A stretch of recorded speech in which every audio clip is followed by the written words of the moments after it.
Introducing the challengers, Dolph Ziggler, Big E, Lance Storm, and Ascension.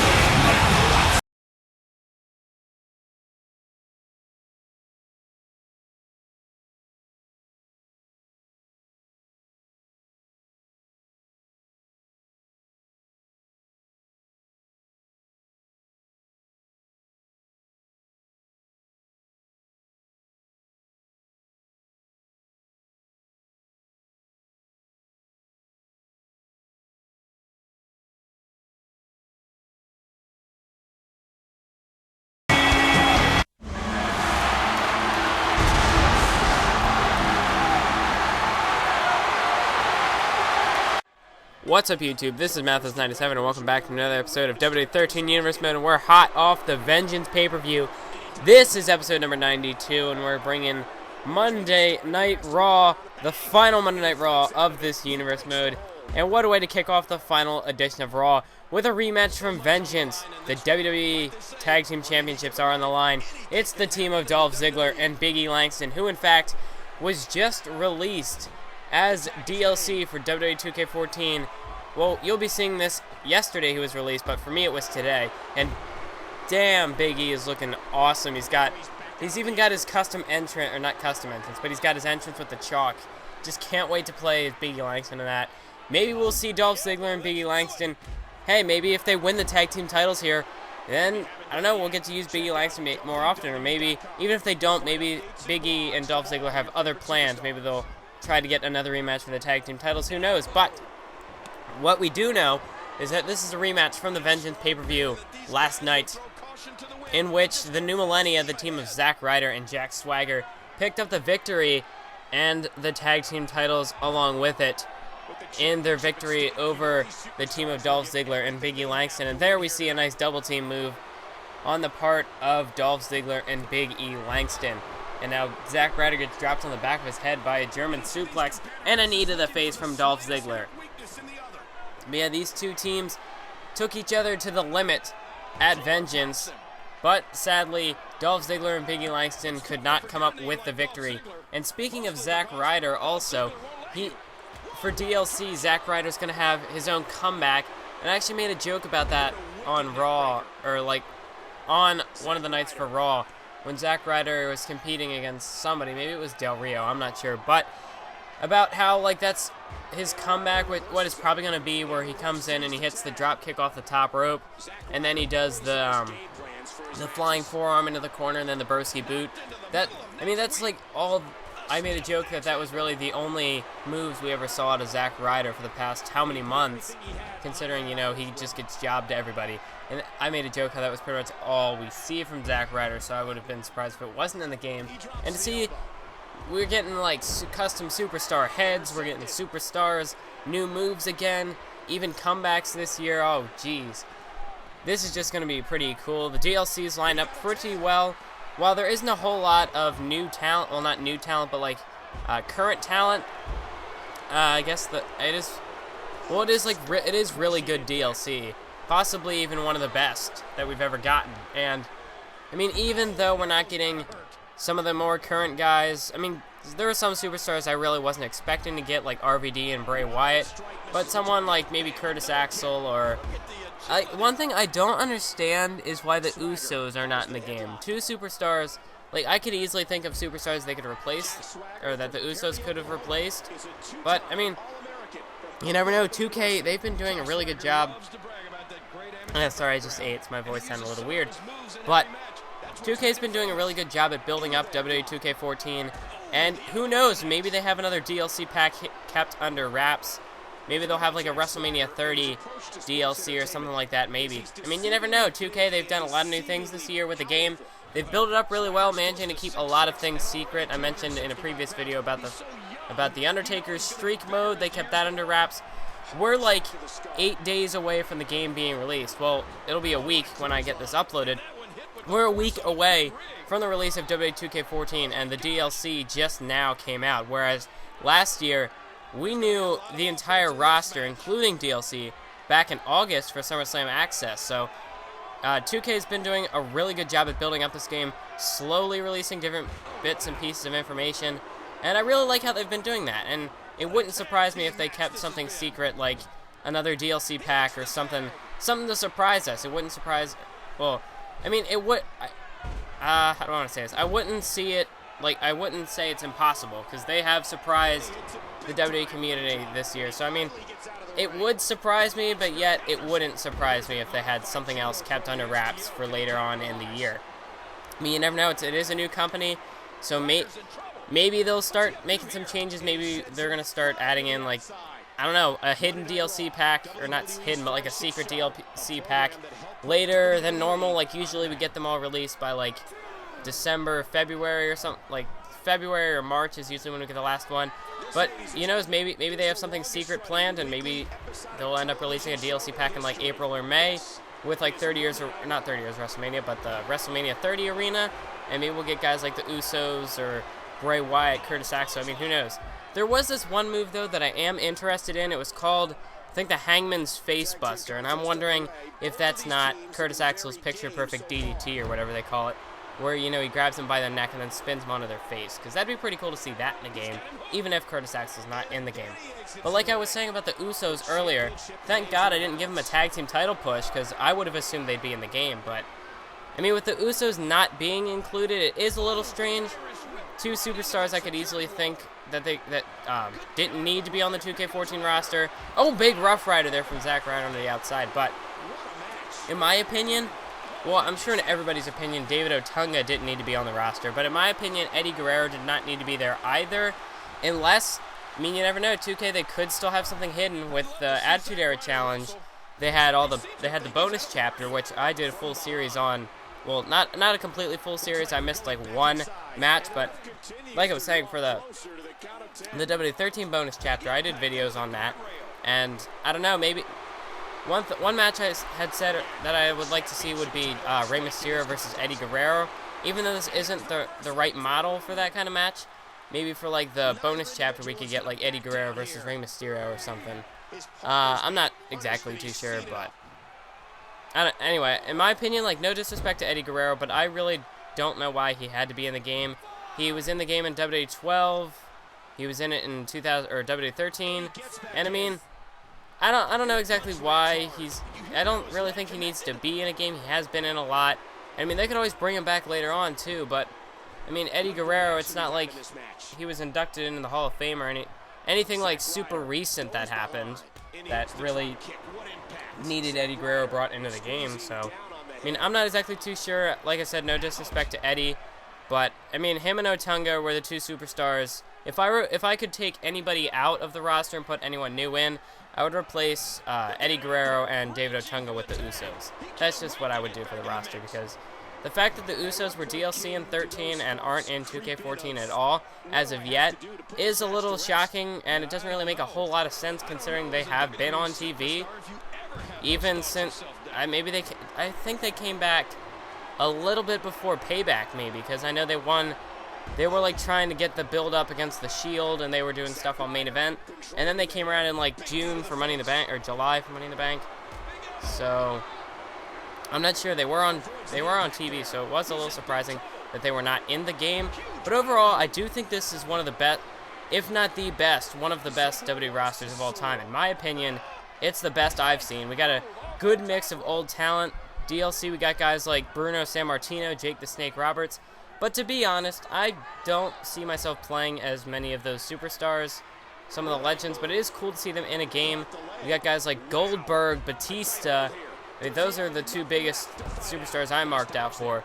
And then we got a good mix of new current guys, like the Shield, Fandango. His entrance is looking fantastic. I am glad they waited to put him into the game as DLC, because Fandango's entrance, I don't think they've ever really put the two together on television, but I mean, both did need to be included in the entrance. He has his own little stage design. I mean, if you haven't seen the reveal for DLC, go check it out on WWE's YouTube channel, or just look up a recap or something from any of the other WWE YouTubers. But it was some really cool DLC, and I'm really glad what they did with it. Fandango, not only does he have the stage display, but he also has the light-up pyro. in the ring, and that's just looking fantastic. Summer Rae, free DLC.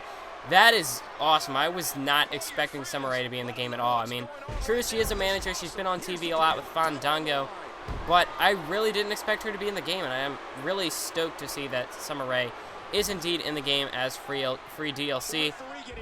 I mean, just so much I could say about WWE 2K14. It's just looking fantastic. One of the best WWE games of all time. Jack Swagger, body press over there in the corner, and Zack Ryder not leaving the ring. 5 count. And the New Millennia has been disqualified, so Dolph Ziggler and Big E Langston get the victory, but they don't win the titles because there was a disqualification. The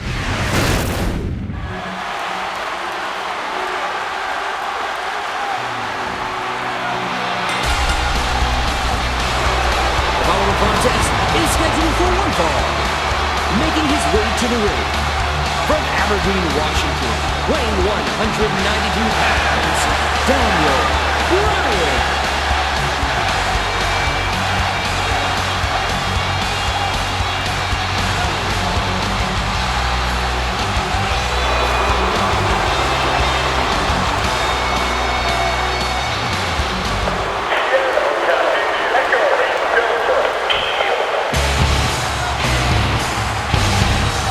Approaching the ring from Cincinnati, Ohio, the WWE Champion, Ambrose.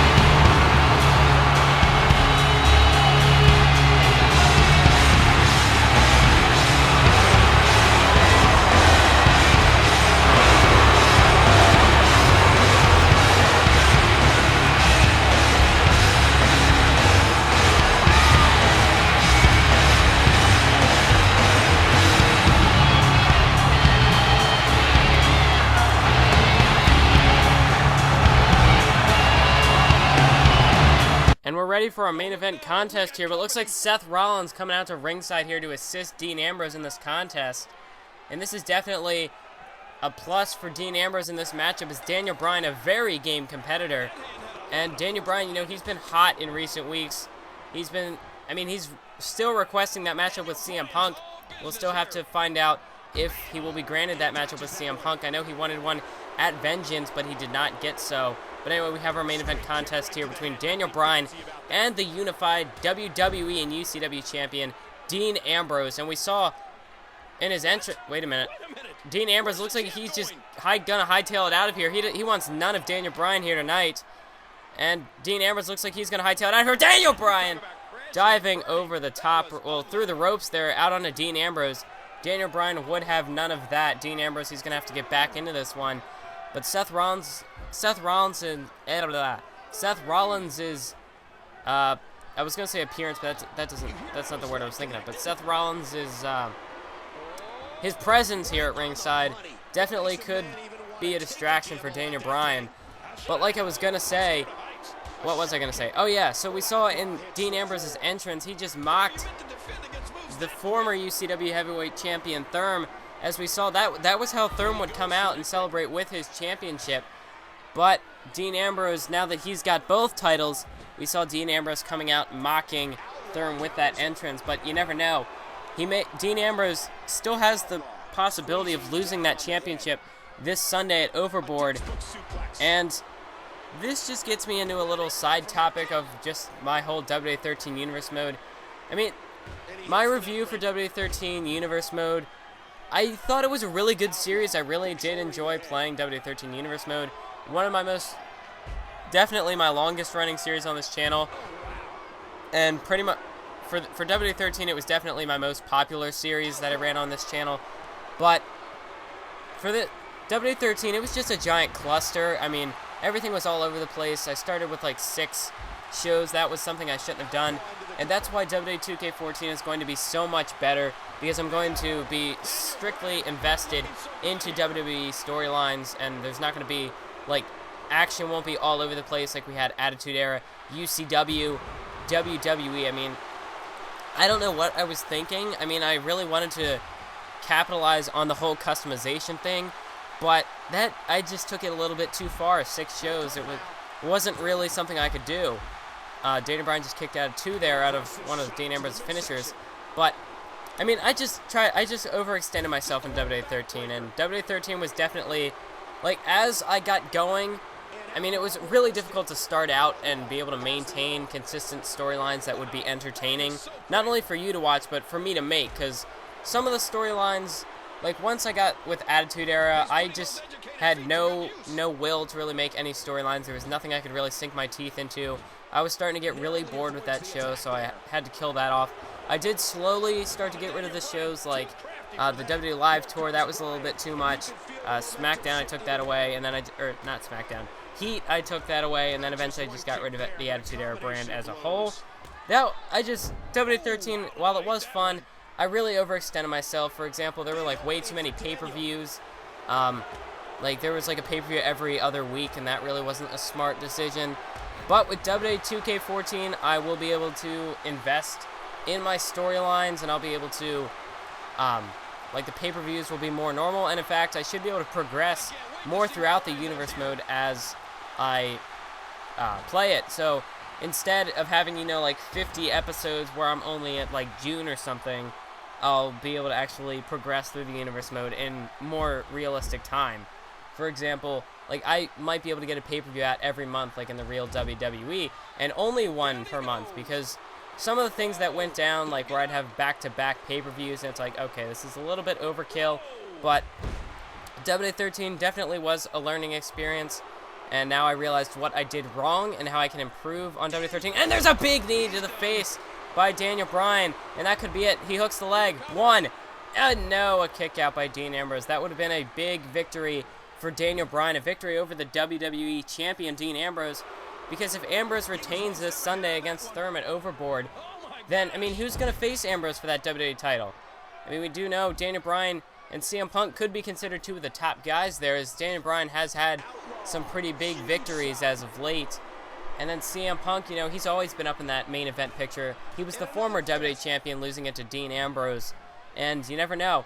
But that matchup at Vengeance between The Shield and Daniel Bryan and CM Punk, I mean, Daniel Bryan didn't take the pinfall, so I wonder exactly what Daniel Bryan's thoughts are. If he's really too frustrated over that loss, I mean, a competitor like Daniel Bryan, he wants to prove that he is the best, and that goes as well for CM Punk. So we have to wonder, could Daniel Bryan maybe be a little bit frustrated with CM Punk for taking that loss, as he got DDT on a trash can, though. Would have been a little surprising to see him kick out. And Daniel Bryan, the diving headbutt off the top rope there, but as he hooks the leg, 1. No, another kick out by Dean Ambrose. But with WWE 2K14 just around the corner, we have to know what will be the future of Daniel Bryan, what will be the future of The Shield, the WWE Championship. The WWE Championship might not even exist in WWE 2K14, because if Thurman wins it on Sunday, he will win the title, and Dean Ambrose, as far, I don't know, Dean Ambrose, will he get a rematch? I'm not sure. I don't think he will. I mean, who knows? I mean, I guess it could happen. I could get a Thurman call on WWE 2K14 if that's the case. But as we see, Daniel Bryan takes him down there with a hat suplex. And, wait. Oh, wait. I'm actually getting a word backstage that, in fact, there will be a press conference on UCW Thursday Night Takedown, a contract signing between Dean Ambrose and Thurman over that WWE UCW Championship matchup. And Daniel Bryan has Ambrose up against the ropes, but Roman Reigns with a spear. Roman Reigns spears Daniel Bryan, breaking him in half. And wait a minute, the lights just went off. What is going on here? The lights are out, folks. And oh my God, it's The Undertaker and Kane. The Brothers of Destruction are here, and they've got Roman Reigns and Dean Ambrose, a double choke slam. The Brothers of Destruction have returned to the WWE. Thanks for watching. Keep on YouTubing.